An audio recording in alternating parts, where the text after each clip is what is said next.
Chapter 5 Ice. Adrian wondered if he was dreaming when he woke up to find Marinette still in his arms. He was a little stiff from the position he was in, but he wouldn't have traded it for anything. He gently brushed her hair back from her face, causing her to begin to stir. "Good morning, princess," he said, smiling down at her as she sleepily opened her eyes. She slowly closed them, snuggling into him before reality hit her, and her eyes then suddenly widened and she sat up with a start. "Oh, I'm so sorry, I didn't mean to stay all night," she panicked. "I must have fallen asleep." "I didn't mind," he smiled at her fondly. "You looked like you needed the rest, and if I can be honest, it was the best sleep I've had for a long time." He lifted her hand and softly kissed the back of it. "So, thank you," he said, looking up from her hand from under his eyelashes, his long locks hanging loose around his shoulders, looking unfairly good. Marinette blushed shyly, getting out of bed and tying her hair up into a messy bun. "I'll, go and, make some coffee, yeah?" she started while putting her dressing gown on. "I'd love some coffee," Adrian replied, watching her as she bumped into the doorframe as she left the room, her cheeks practically glowing. He lay back with his hands behind his head and let out a contented sigh. He wouldn't mind waking up like that every morning. A few minutes later, Plaid came and sat on the pillow next to his chosen with a cheese-stuffed Danish. He was actually purring with delight as he bit into its gooey center, dropping pastry flakes all around him. "Plaid, you grub! You're getting crumbs in the bed!" Adrian complained, flicking the flakes off the pillow. But the black cat ignored him. "You need to marry that girl, kid," Plaid said matter of fact. "This is the best thing I've ever eaten, and it's still warm!" "Plaid, I don't even have a kiss with her that I remember, let alone have the nerve to ask her out on a date," Adrian replied, getting out of bed and looking out the window. "She's so amazing and Ladybug always said she would never date Chat Noir." "But Marinette never said she wouldn't date Adrian," the Kwame said mischievously. Adrian looked at his Kwame before looking back out the window and thought, "You know, Mom always said that Christmas was a time for miracles.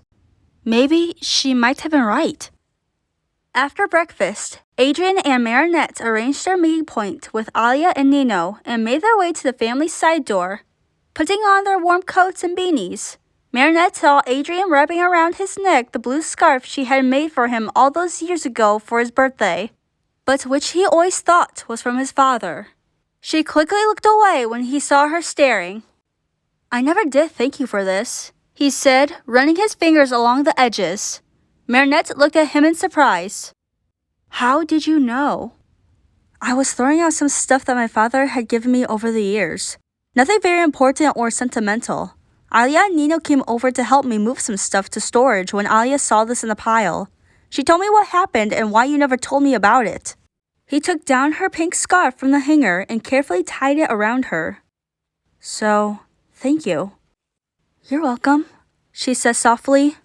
"Maybe I can make you a beanie and gloves to match." "I'd love that," he replied, opening the door for her. There was fresh white powder everywhere. Although the footpaths had been cleared, they were still quite icy. As they walked along, Adrian took Marinette's hand in his and laced their fingers together. Marinette looked up at him and he grinned down at her. "I wouldn't want you to slip over." "Don't you trust me, kitty?" "Always," he replied. "But I also know you too well, milady." He winked at her and gave her hand a squeeze. He decided making Marinette blush was becoming one of his favorite things to do. When they arrived at the Trocadero, Alia and Nino were already there with their ice skates ready for them.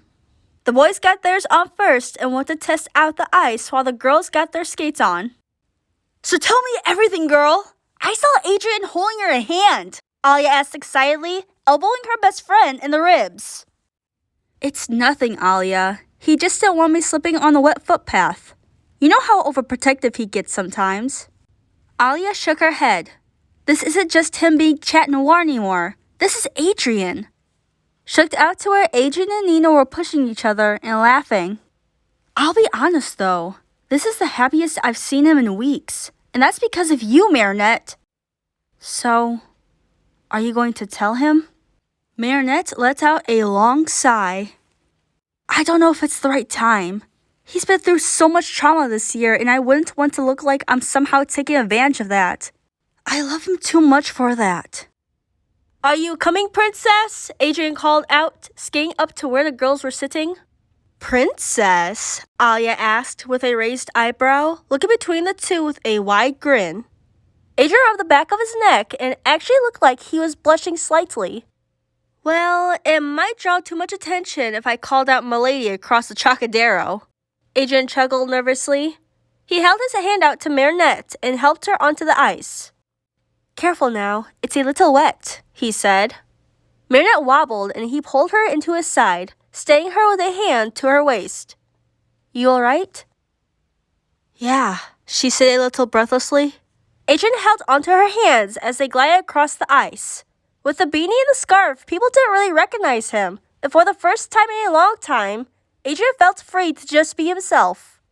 He took Marinette's other hand and spun her around, making her squeal. Alia and Nino skated past them, the DJ trying to show off by skating backwards, until he misjudged the distance and ran into the wall, causing Adrian and Marinette to stop and laugh.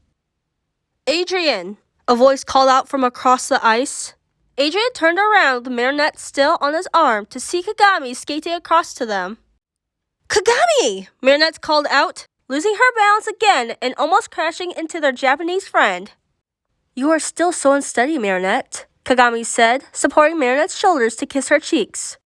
I think Adrian needs to take you skating more often so you could get more practice, she added, reaching up to give Adrian a kiss on the cheeks too. You are looking well, Adrian. I'm sure Marinette is to thank for that. Marinette invited me to spend Christmas with her and her family, he said, looking genuinely excited about it. She's been showing me so much at the bakery, and I even made some decorations. Why don't you come and join us? Marinette suggested. We're going to be heading back to the bakery from here for some hot chocolate and some of the leftover chocolate truffles Adrian and I made yesterday. You cooked? Kagami asked skeptically. I'll have you know, Mr. Dupin said I made an excellent baker, Adrian grinned proudly. I might just consider a career change. Dude, the idea is to sell the pastries, not eat them all, Nino added from behind them. Adrian gave him a playful shove. Fine, you don't have to have any. I'll just eat yours. I take it back, Nino conceded with his hands in the air. Kagami smiled to herself, standing next to Marinette and watching Adrian and Nino banter. She had worried about him a lot after his father's takedown. She, along with the other heroes, had watched as Adrian broke down into Marinette's arms that day. No more secrets amongst the team. Seeing him now, you would never have believed the devastation of that day. And Kagami knew that Marinette was the reason for it. Those two really were meant for each other. As much as I would like to try Adrian's baking, I have to attend a Christmas luncheon with my mother and her painfully boring business associates. I only managed to get away for an hour to stretch my legs. I hope to see you back at Fetzy again soon, Adrian. It's not much fun beating everyone without any real challengers. Adrian nodded his head. I'll be back after Christmas break, I promise. He leaned out to give her a hug. It was good to see you. I'll send a box of truffles to your house. Kagami then hugged Marinette. Take care of him, she whispered into her ear. I will, Marinette whispered back. Kagami waved to Nino and Alia and skated back off down the other end of the rink. Shall we go for another spin, milady? Adrian asked, his eyes shining and his hand waiting for hers. Only if you can catch me, kitty, she said, dashing off across the ice. Hey! He shouted, chasing after her with Nino and Alia egging him on. Marinette tried to skate around him, but he was too quick, wrapping his arm around her waist and sending them into a spin. Losing their footing, he held her to him as they fell onto the ice in a laughing heap.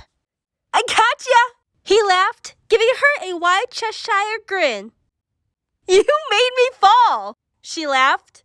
Both of them breathing heavily and only just realizing how close their faces were to each other. It's okay to fall, milady, he said, his emerald eyes locked onto her blue. Because I'll always catch you. For a brief moment, it almost looked as though Marinette had brought her face closer, closing her eyes. Dudes, you alright? Nino asked, breaking the moment and helping Marinette up. We're fine, Adrian replied, brushing off the ice from his coat.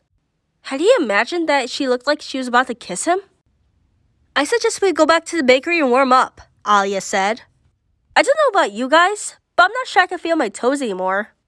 With that, the four friends handed in their skates and began to walk back up the street. End of chapter 5. Don't you trust me, Kitty? Never, he replied. Just imagine if he said that to her. No more cookies for you, Adrian. Dude, the idea is to sell the bakeries, not eat them all.